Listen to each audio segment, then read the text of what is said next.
afternoon. I'm Laura Zervos, and I'm a registered dietitian and licensed nutritionist. And I am so happy to be here today to present a program for Lending Hearts. And today it's Spring Bites. So I thought I would bring some more fresh spring recipes for you. Some really great, I always try to do something based on an anti-inflammatory eating pattern, try to introduce a lot more plant-based recipes to you.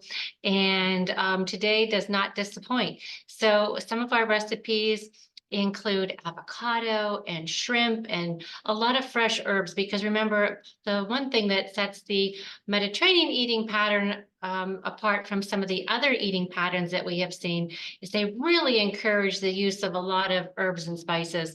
So today is no different. We have a lot of recipes. We have several recipes with fresh cilantro, fresh basil, and fresh parsley, and some other things as well. Of course, obviously, we always have a lot of garlic. We always have a lot of shallots. So we always have a lot of flavor in our recipes. But really excited today. We have four things that we're preparing. The first, our main dish, is a mushroom lentil bolognese sauce. And bolognese is typically any type of chunky tomato sauce, usually with crushed tomatoes, usually has a red wine in there. Today, we're going to mix it up a little bit, and instead of using a animal protein, we're going to use mushrooms and lentils. And what I like about this recipe is, how do we get that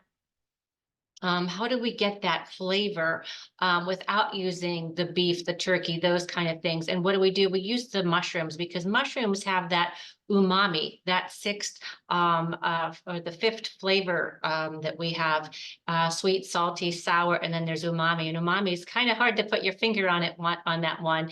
It is that kind of smoky, meaty taste obviously that we get but beef, and it's in a lot of other products as well, like mushrooms, like products containing soy, that give us that umami flavor. And it's hard to describe, but once you taste some of these dishes, you'll understand. So in order to make that nice and filling, we're going to use some carrots, onions, celery, the lentils, the mushrooms, and create a nice thick sauce there. Perfect over any kind of pasta that you like, or rice, cauliflower rice. We're just going to make that over pasta today. My next item is a refreshing shrimp salad, and it could be served a few different ways. It could be put out on the table in one large dish, all mixed together. It has shrimp, avocado, cilantro, lime juice, tomatoes, red onions. So just think about all those flavors, all those colors, all those textures, right? So remember, what makes a good meal good is it varied in taste? Is it varied in texture? Is it varied in color? And is it varied in cooking method? So that does check all the boxes there, which makes for a very interesting dish. So very excited to do that one. That one also has cilantro in it, and some tomatoes. A couple of my recipes, you'll see again, all the recipes are on the website. A couple of the recipes call for Roma tomatoes, and I wasn't able to find any Roma tomatoes yesterday at the grocery store, several grocery stores. So instead, we're going to use a cherry tomato, and that would work out just fine. Our other dish that we're making is the last two dishes contain the new star of the day. So cauliflower was having its moment, right? Cauliflower, you may have seen there's several memes about, cauliflower its agent calling and it's getting its big break. And we see it in cauliflower crust and cauliflower pizza and cauliflower bread and cauliflower rice. And, it's substituted in so many different things, and cauliflower steak. So we even did that one. But what else is getting its big moment that got the call recently is cottage cheese. And I always talk to my clients about cottage cheese, and a lot of them seem to forget about that. It's kind of that food that we think of, that's something our grandparents liked, cottage cheese and fruit, or something a long time ago when, people were watching their weight. They would always have cottage cheese and fruit, or cottage cheese and no fruit. But cottage cheese is an excellent source of protein. It does have, when I hear that people don't like it, it's typically because of the texture. They don't like the texture in those, the curds.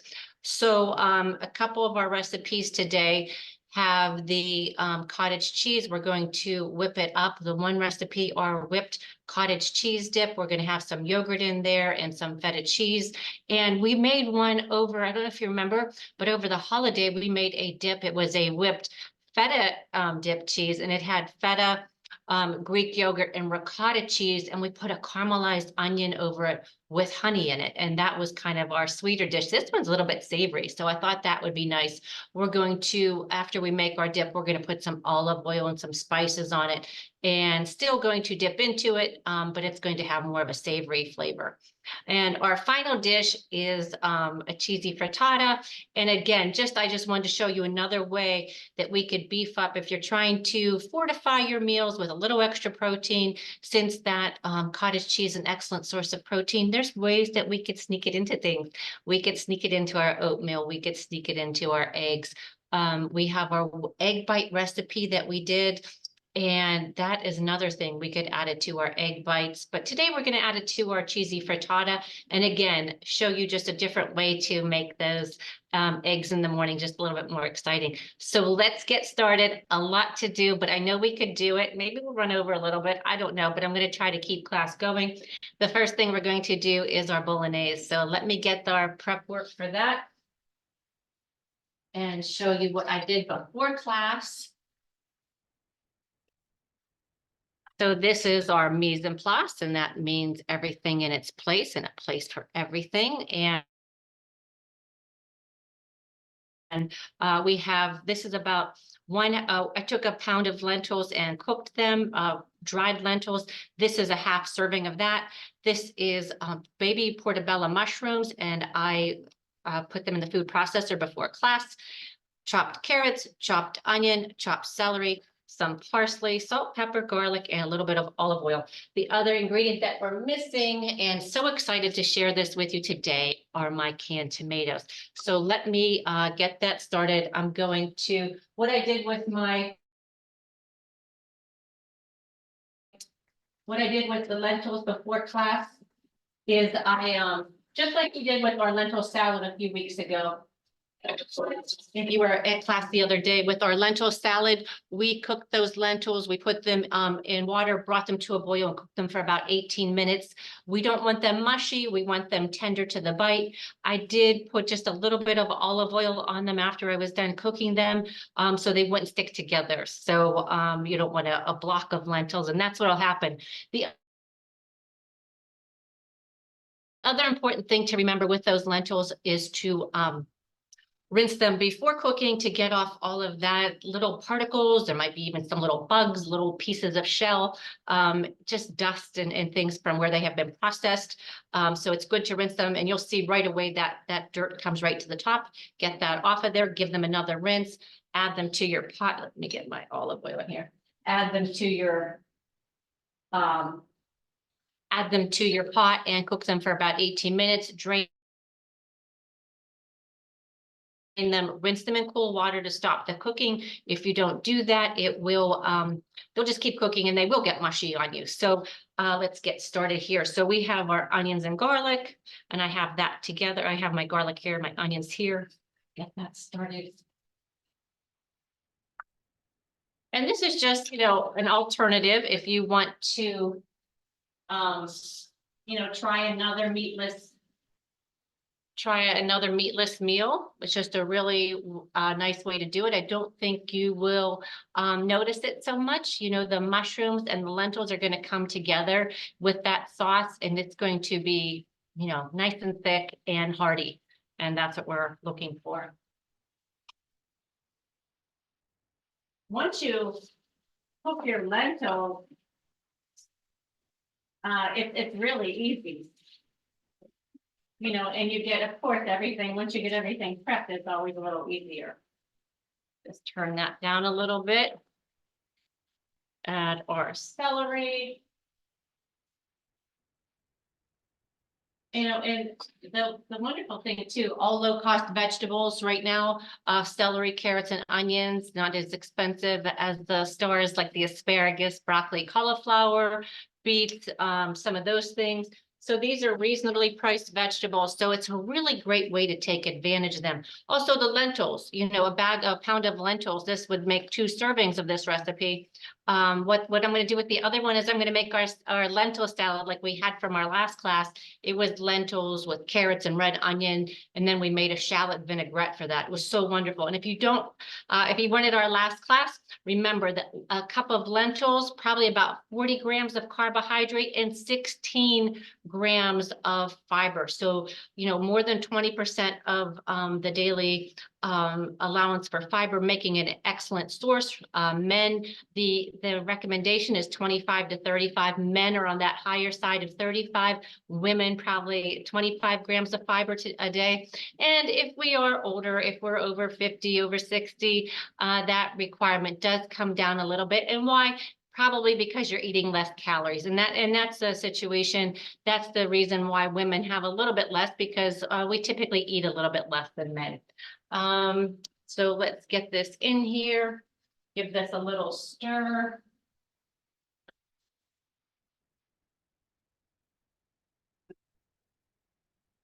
And I'm going to grab just a little bit more olive oil.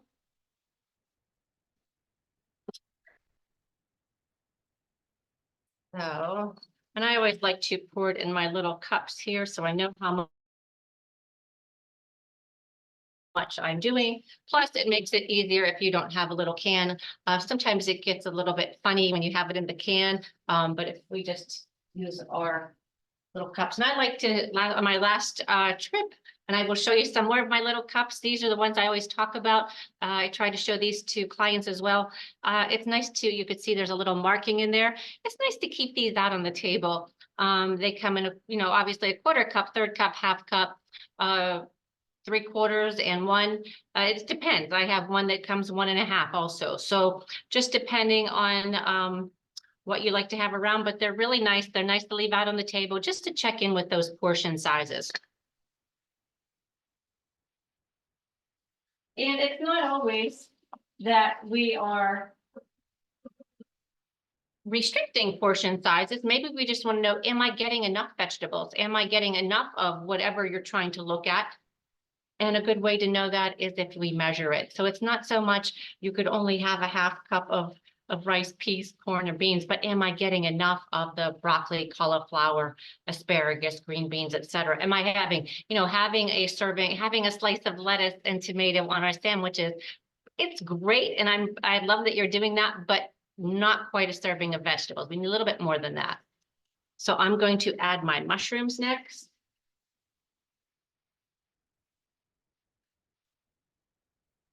And we just want to get this coated. The onions and the garlic are nice and fragrant. I chopped the carrots and the celery to a fine dice, so they should be done right away. Won't take long. And the same with the mushrooms. And we know that our lentils are already cooked. So I'm going to get this, show you what this looks like, and then we'll add our lentils together.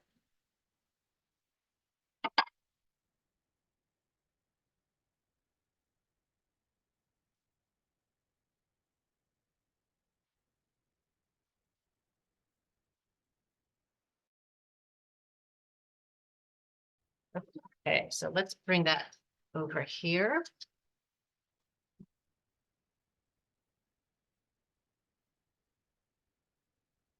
Right, let me adjust the camera so you can see this, how beautiful it looks, how colorful. And oh my goodness, see, and right now that you could smell that umami from the mushrooms. It's just giving that hearty kind of smoky flavor that you would get from a meat product. So they're all nice and cooked down. We're going to go ahead and add our lentils into this.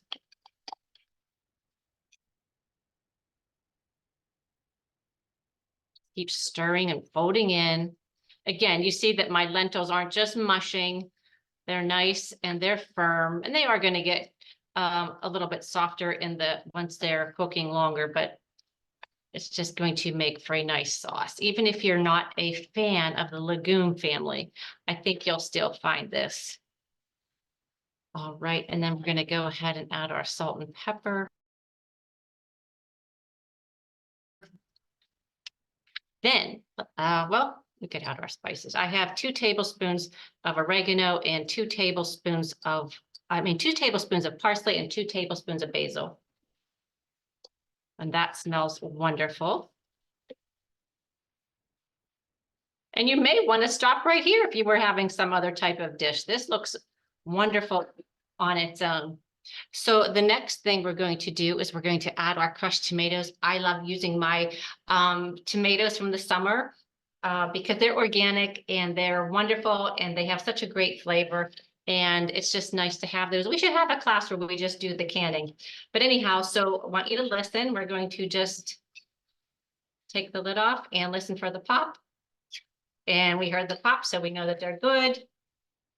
Sometimes people are a little intimidated about doing the canning, but as long as if you could read, you should be able to can safely.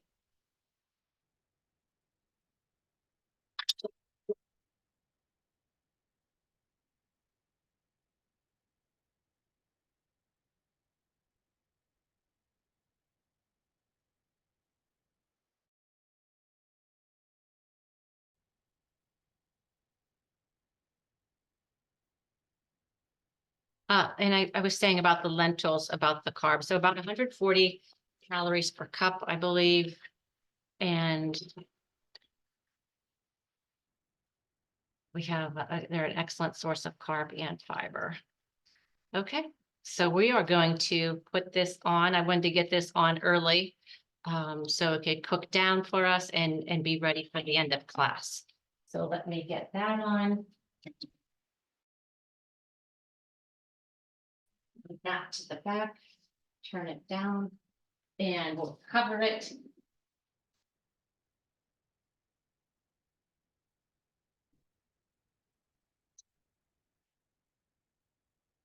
Okay, and just cover that and let that simmer down. Okay, so let's do our shrimp salad next because there's a little bit of prep work in that one too. Let's move everything aside. So we're going to get a large bowl and we're going to get our avocado. Well, you know what? Let's do our dressing first. Let's do our dressing so it can incorporate first. And let me get our mise en place together for this. And we have some oil, some vinegar, 2 tablespoons of olive oil, about a tablespoon and a half of red wine vinegar. And we're going to put our shallots and garlic in there.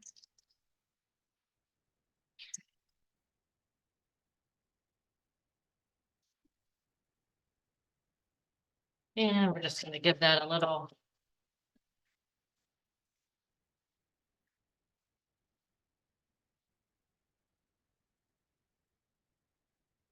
and just set that aside. Now we'll get ready for our avocados and the rest of our salad. Now, before class, I did cook the shrimp because it also had to be peeled, and I didn't think you wanted to watch me peeling 2 pounds and a half of shrimp. So we'll go ahead and cut the avocado next, and we'll talk about that as we're doing it.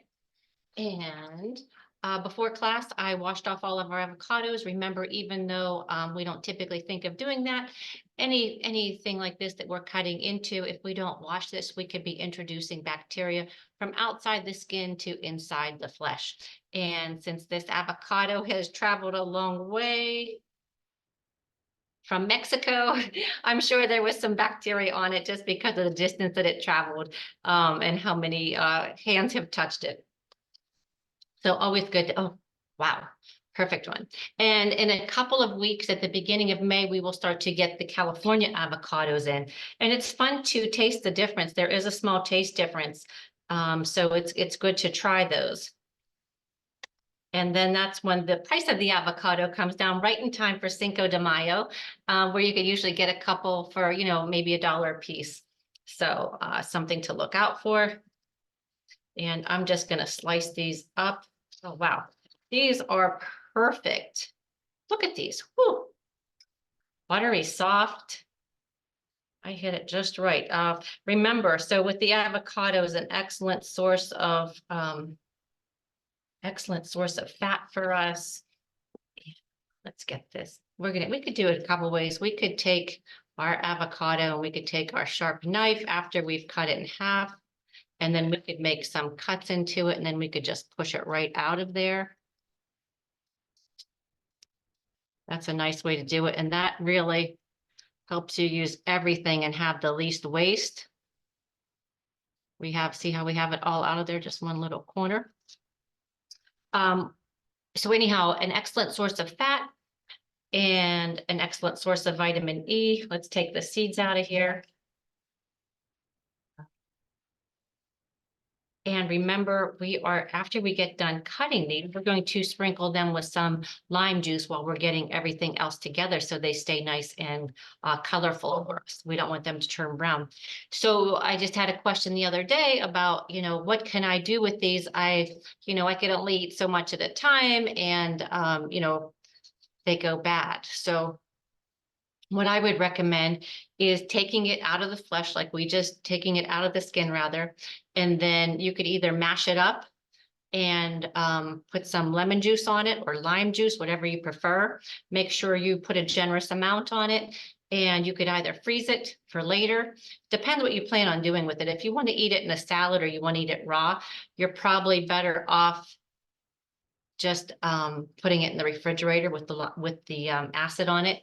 If you're not going to have it for a while and maybe you're going to have like an avocado toast where it's underneath the egg on top of the toast with some feta cheese, and freezing it might work really well. You take it out the night before and that morning it's nice and ready to go for you.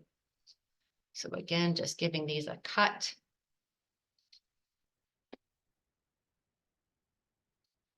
There we go.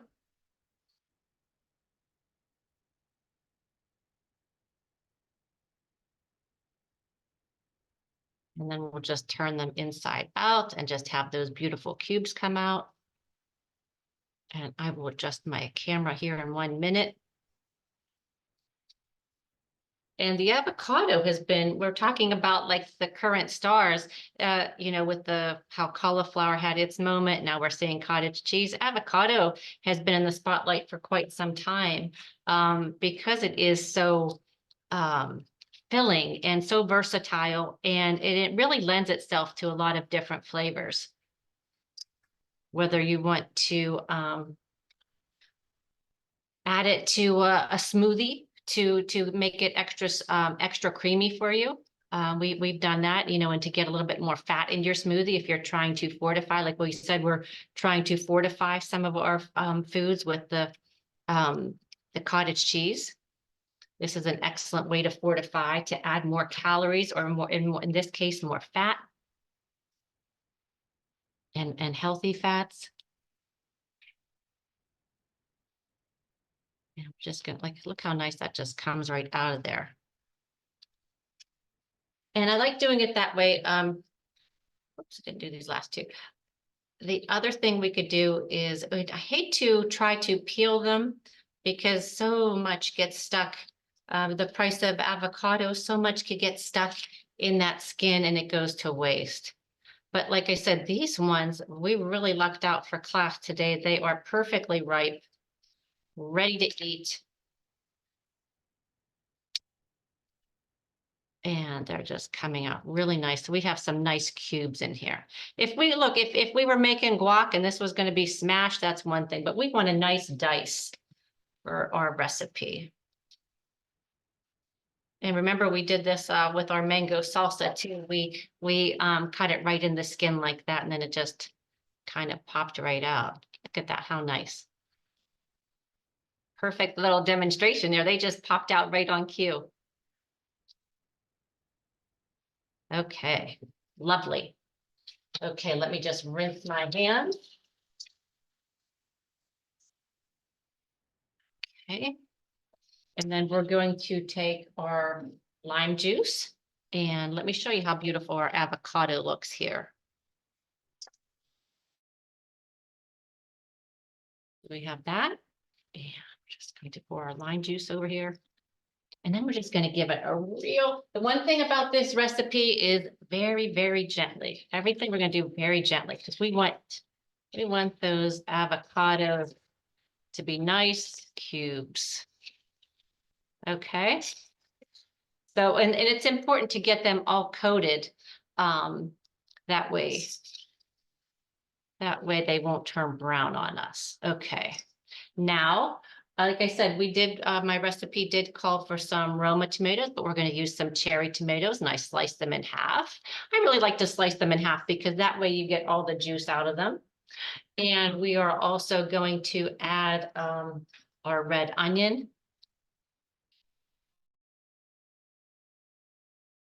And our cilantro, and I'm just going to use a little, most of it, not all of it, because I want to put some on the top. And I have a little bit of jalapeno in here, about 2 tablespoons, fresh jalapeno. And look at this, how beautiful.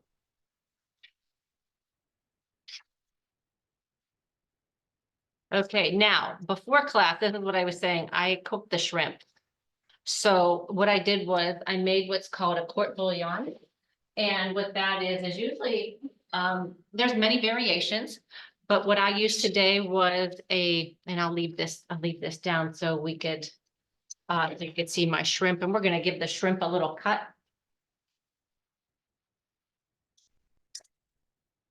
I would just like to get the shrimp, I'm gonna cut it in half to match the size of the avocado chunks. What I did was I cooked this in a court bouillon, which I started to say, many different variations. Today, mine was water, and then we used about a half cup of white wine, a dry white wine, and a couple peppercorns, some fresh parsley. So it makes, look, we want to, every opportunity we get to flavor our food rather than just water, we want to do that. So anytime we can impart more flavor, if we're making meat sauce, for example, it is wise to, instead of, if it calls for adding water, to add a little bit of beef broth, to add something that is going to add flavor. Sometimes water tends to dilute. Even when we were making some of our smoothies to help, I remember our recipe a few years ago for smoothies during treatments. We were saying maybe use a frozen banana, use some pumpkin puree, use those things that aren't going to dilute flavor or what we're trying to achieve. So anyhow, using that flavored court bouillon is really going to give our shrimp a lot of flavor and a noticeable flavor when we're adding it to this. So let me adjust the camera so you could, just going to cut them in half. I just want them to be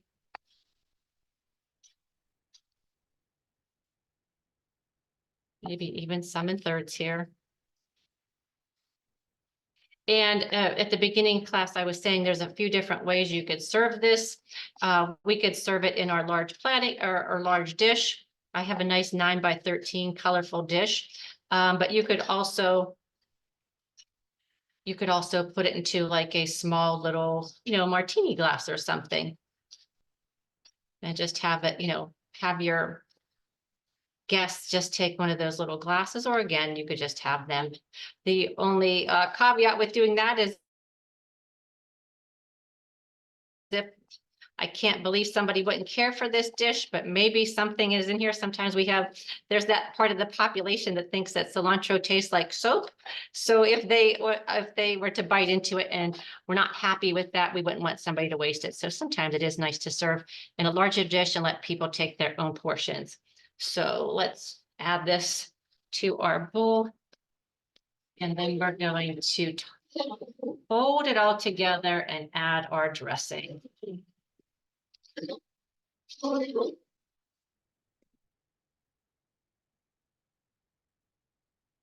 Okay.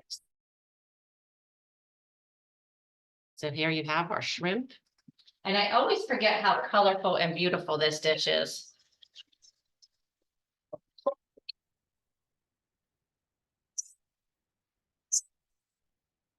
And that wasn't, if you remember, I said that was only 2 tablespoons of olive oil and about a tablespoon and a half of red wine vinegar. There was some lime juice on the avocado, but so it's not It's not swimming. It's not that kind of salad, but look, you could see how shiny it is and how beautiful. Oh my goodness.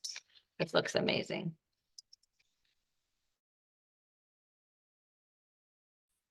So again, just some nice delicate folding. When we're folding, when we're making desserts, we're trying to incorporate air. The other purpose of folding is just to be delicate.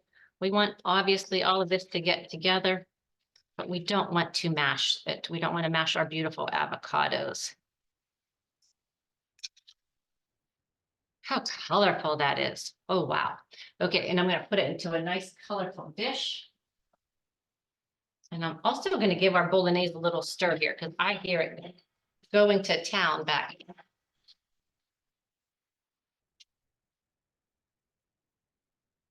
And that's coming along nicely and it smells delicious. Okay.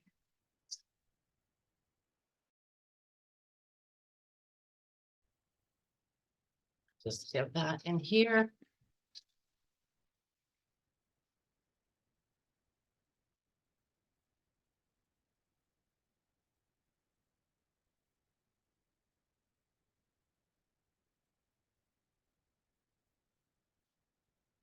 So how does that look? Looks fantastic. Oh my goodness. And it smells so refreshing, just like the name, refreshing shrimp salad. So again, we have our shrimp that we cooked in white wine. There was also in that court bouillon, I'm sorry, there was celery stalks and peppercorns and parsley. And then we had our avocados. You could use Roma. We used the cherry tomato today. That diced red onion really gives it some color. The jalapeno just to give a little bit of a kick. And sometimes you'll notice that the raw jalapeno doesn't give us that level of heat that sometimes we get in like the pickled or the preserved kinds.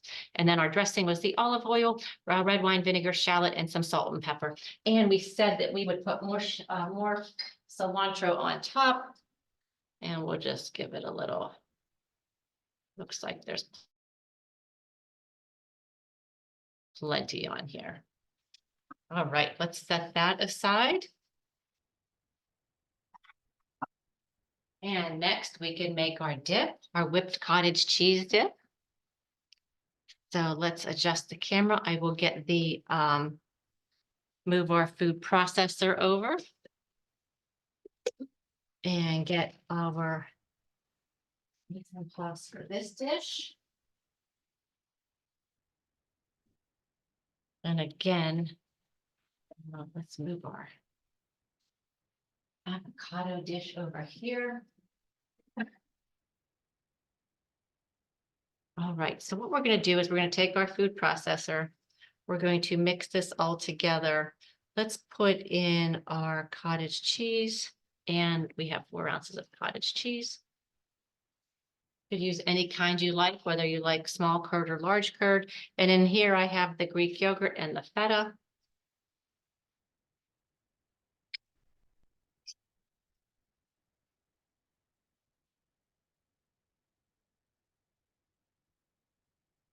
And we're just going to pulse this until smooth. Again, this was like the whipped feta dip that we made for one of our holiday recipes. Gonna get that nice and creamy.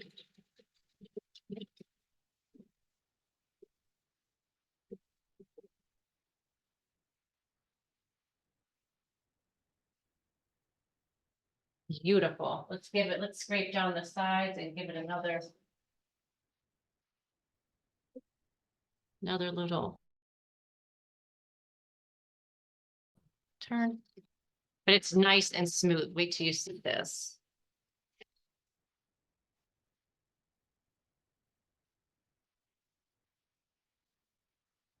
Especially for our friends that don't like the texture of cottage cheese. This will give us a nice high protein dip, good source of calcium, and would be nice.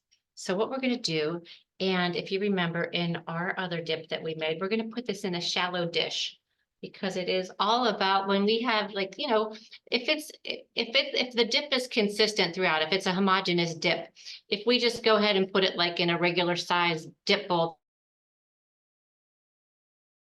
that would be fine, right? It could be a deeper bowl.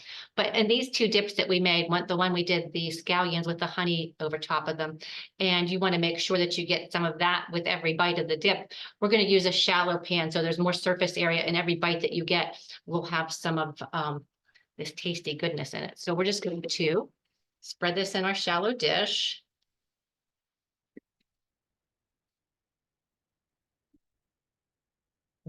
Look how nice and smooth. You could see there's no large curds left. And we're just gonna spread it around the bottom here.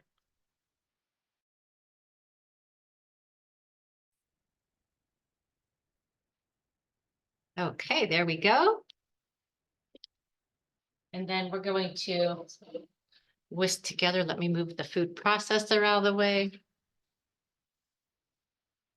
We're going to whisk together our, we have some oil and we have a little bit of lemon juice. And we have some garlic and crushed red pepper.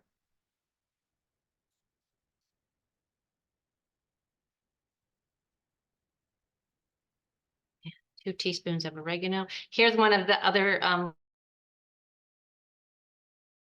measuring cups I was telling you about. How nice they are to have sit on your table. And again, it has the cup measure in there. And then here's my other one, the largest one. So they're just nice to have around. And we will just whisk this together.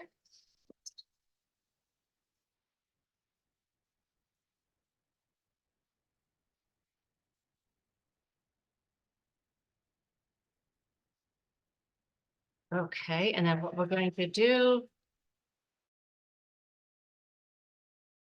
my whisk is going crazy here. You adjust the camera so you could see how we have our dip on that bottom. So we have a nice even layer. And then we're going to put our tomato on top.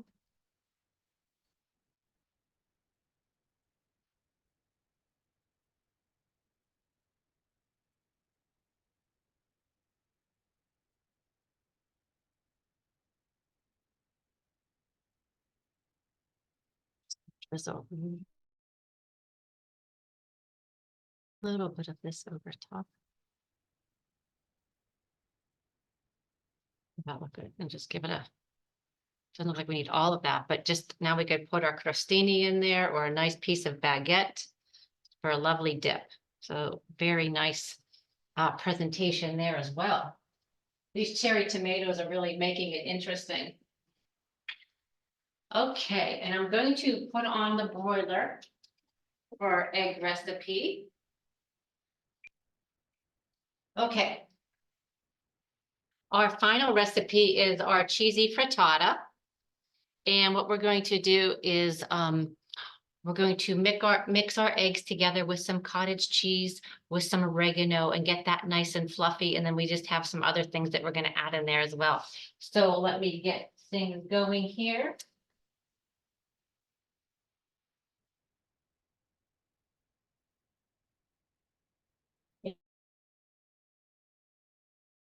And I just have a little bit of olive oil in my omelet pan. So let's just let that heat up. Let me move this aside. And this is our prep for our egg dish. So I have our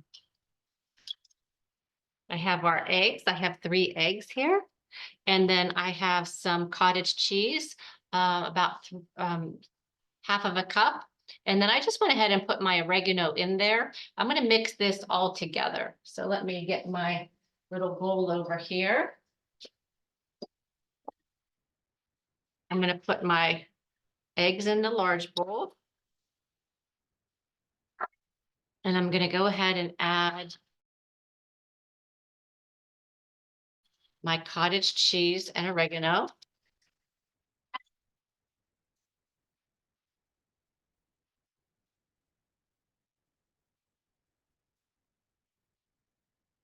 Let's get our whisk here. Off for 1 second. I just want to get these nice and fluffy.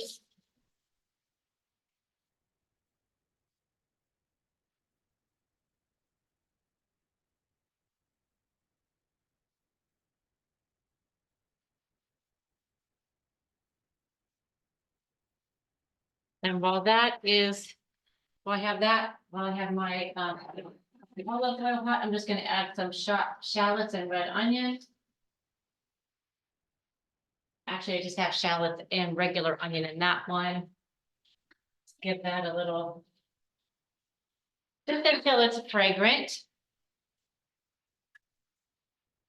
And we're also going to add some red peppers.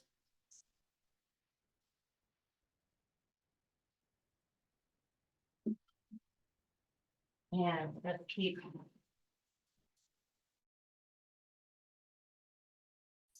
giving them a little stir here so you can see this.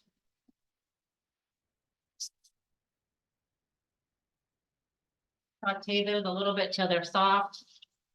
And then we're going to go ahead and add our frittata mixture.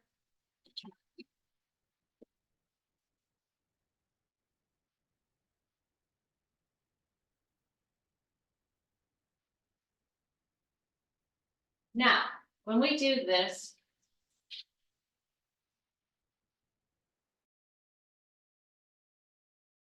okay, I'm going to show you over here, but I'm going to have to go back to the heat. So let me grab a hot water because this towel here, because it gets really. So what we're going to do when we're making our frittata is we're going to stir. I like to use a spatula. Spatula works best. I don't know if you could see this here. And we keep moving it to one side. Of course, I'm not over the heat, but you keep moving it to one side, and then let me adjust the camera so you could see. Keep moving it to one side.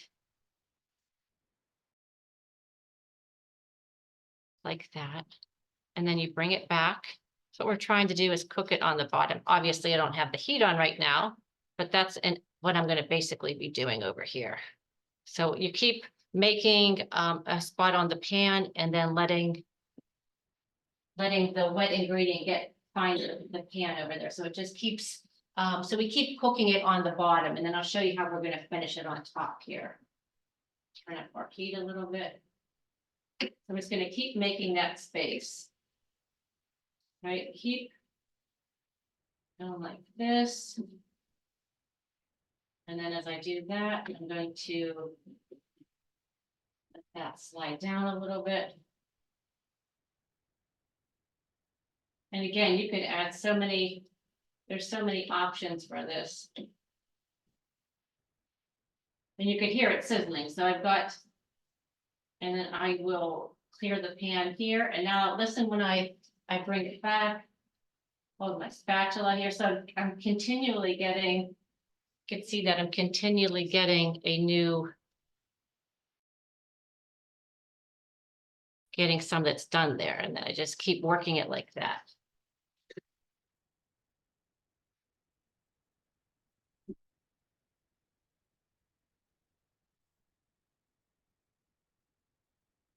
So I'm just gonna get that off there.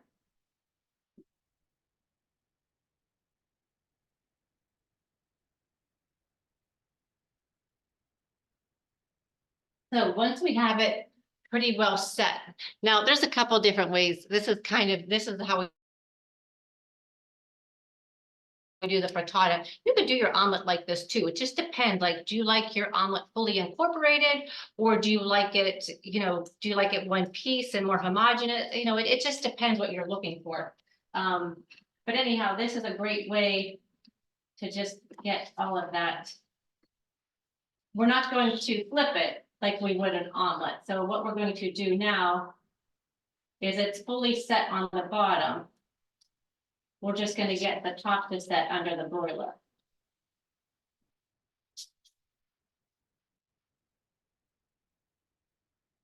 And, with all of the brunches that we're going to have coming up, maybe a graduation brunch, Mother's Day brunches, this is something nice to have. Just stick that under the broiler for a minute, and then we will get back to our bolognese. And you cannot put like a Teflon pan, but that was 100% stainless pan under there. This also works really well in a cast iron pan, but anything that has a Teflon coating or maybe a some type of silicone or rubberized handle, that's not going to work in there. So make sure you know what you have.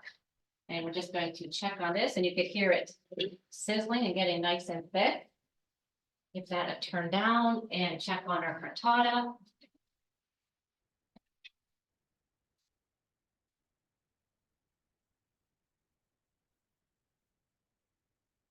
Okay. And we can see it's nice and set on top. So look at that. So we see it's nice and cooked, nice and fluffy. And that's what happens too when you do it in the broiler like that. If you get the bottom mostly done, and then without turning it, you could see some flecks of the cottage cheese in there as well. But it'll stay nice and fluffy and nice and thick for you. So again, for this one, figured where you are with the cherry tomato theme today.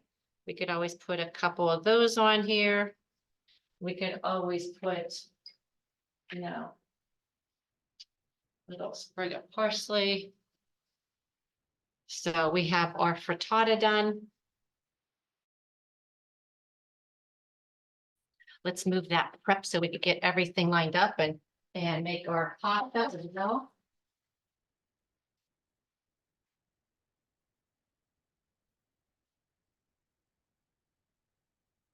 Okay. So we have, let's see here.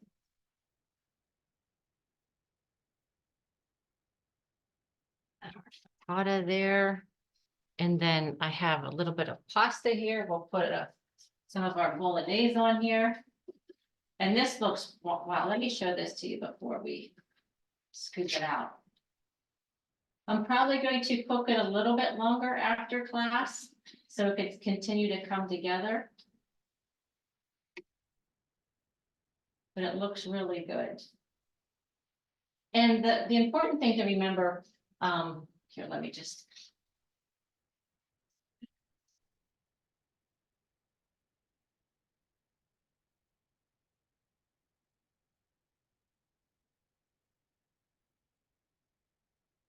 It even smells good. It smells like,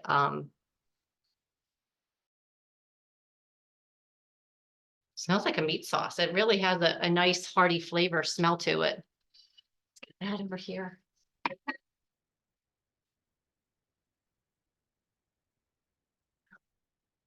Beautiful avocado dish. Dip. So colorful today. Love this. Okay. So again, what I wanted to mention about the lentil bolognese, the mushroom lentil bolognese. So lentils are, and I'm going to probably talk about how that relates to all of these. So lentils are small, correct? So we want to make sure that we want that sauce texture to be consistent with those lentils. So we chop the mushrooms up pretty fine. We chop the carrots, the celery, and the onions all up to about the size of a lentil. So we have a nice uniform product and spice that up. We could add a little red wine to that as well. If we wanted to change the flavor a little bit of that tomato, if that tomato was too acidic. So that's an option for us. So that's a nice dish. It could be served over cauliflower rice. It could be that lentils could be a base in maybe a tortilla, a quesadilla, a sandwich, anything that you want. You could put on top of a salad if you wanted. And like our lentil salad that we made, it's, an excellent source of protein, an excellent source of fiber. So something good to have around, something cost effective between the lentils and the celery, carrots, and onions. And the only thing that might be a little bit pricey at times are the mushrooms, but usually in spring, they're pretty reasonable. The same thing with our avocado dish. Our shrimp, our refreshing shrimp salad. We had the cherry tomato, it called for aromas, but we used cherry tomatoes and cut them in half. And then we cut our shrimp into thirds, so just because of the particular kind, the size of shrimp that we had, just to match that. And that's also pretty equivalent to the size of our avocados. The only thing that I chopped up fine was that red onion, because we don't want to necessarily, that's kind of like a hint. And same with the jalapeno. The red onion and the jalapeno were probably the same size. So just keeping those kind of things in mind, because if you picture it on your plate, it just makes for, you don't realize it, but that's what really makes this look so nice. So let's just look at that. See how nice that looks and how uniform that looks.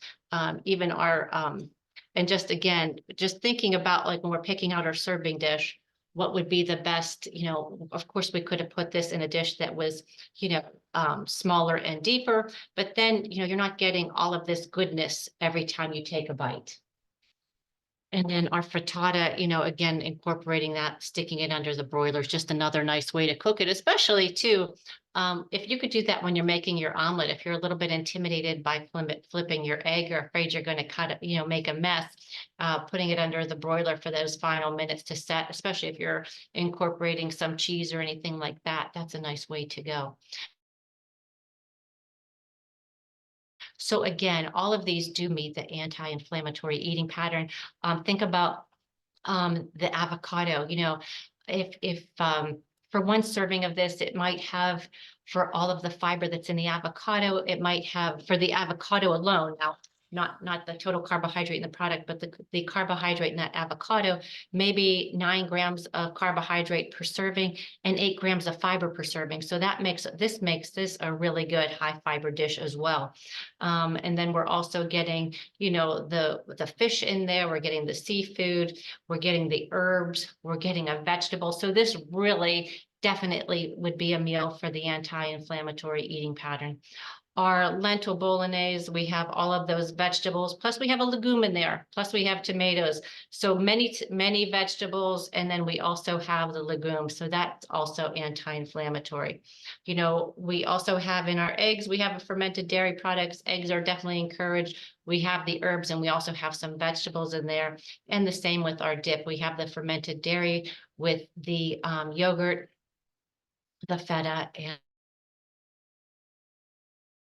and the cottage cheese, and we also have some vegetables and some olive oil. And there was olive oil in pretty much all of these recipes, and we also had some lemon juice and lime juice in here.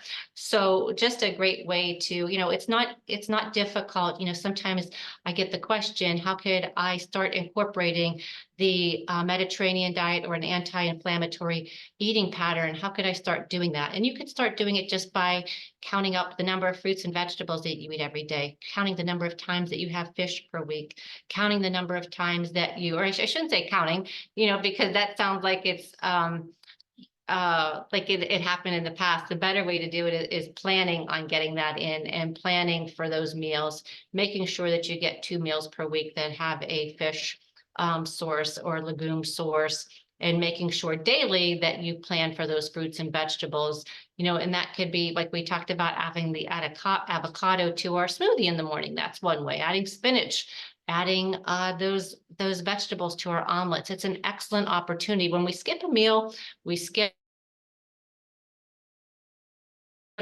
miss an opportunity to get protein, to get some of these vegetables and fruits in. So it makes it harder as the day goes on. And that's probably one of my biggest, I get that question a lot. Is it okay if I skip breakfast? Well, it depends what our day is like, what our job is like, what we do, how much we're going to need our brain. But it's an excellent idea to be fueled all day long.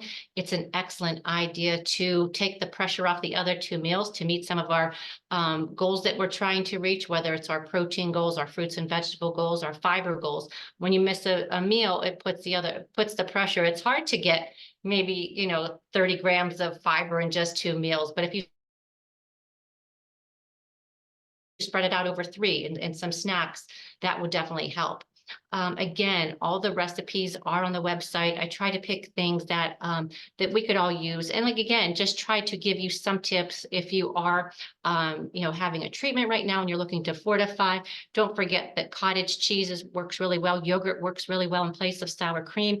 So, and that might be something nice on this avocado dish too. A lot of people like to put maybe a dollop of sour cream on this. You could always use a dollop of Greek yogurt, plain Greek yogurt. That gives you the same taste, a little bit of tartness, and a lot of cooling and refreshing to it. Even using the lentils, we could also, even if we were making a meat sauce, who's to say that we couldn't put, all of those vegetables and lentils in the meat sauce, just to fortify, just to add some fiber. So it doesn't always have to be protein that we are trying to supplement. That would be an excellent source of calories, iron, and fiber. And just like, with the eggs, if you are trying to increase your weight or increase your calories at breakfast or other meals, or you're having breakfast for dinner, just know that we could always add that cottage cheese to them as a way to fortify. Of course, we all know that you could add, cheddar cheese, Swiss, whatever. But just putting that in the eggs to begin with, if you're serving somebody and they might not find some of those other cheeses acceptable, this is a way to at least get that in there without changing the flavor or the texture too much, but definitely bumping up the protein and the calcium. And our dip, isn't it nice to be the one to show up at some of these parties that we're going to be having in May, and showing up with the healthy dish, showing up with something, that you could eat yourself, that our nutrition goals don't have to be derailed just because we're eating away from home. So these are all nice things that you could take too. This would make a beautiful salad for a brunch. And this would make a lovely dip too, just to, for an evening. That's a nice option to have. So we make sure we have our bolognese off. And again, I encourage you to try the recipes. If you have any questions, don't hesitate to reach out. They could all be found on my website, laurazervos.com. And I just wanted to say a final thank you because it is March. I hope everybody had a really good National Nutrition Month. And I know I did. It was very busy, filled with, a lot of nutrition education, a lot of seeing new clients, and just spreading the word about how to fuel our bodies, and to notice how we feel every day when we choose the foods that we know that are going to fuel us and to fill us, and the ones that are uplifting. So trying to choose those foods more often, and trying to avoid the foods that don't serve us well, and trying to stay active and being mindful of what we're eating, and you'll stay on the path to wellness. I hope you have a happy spring. It was great to see you.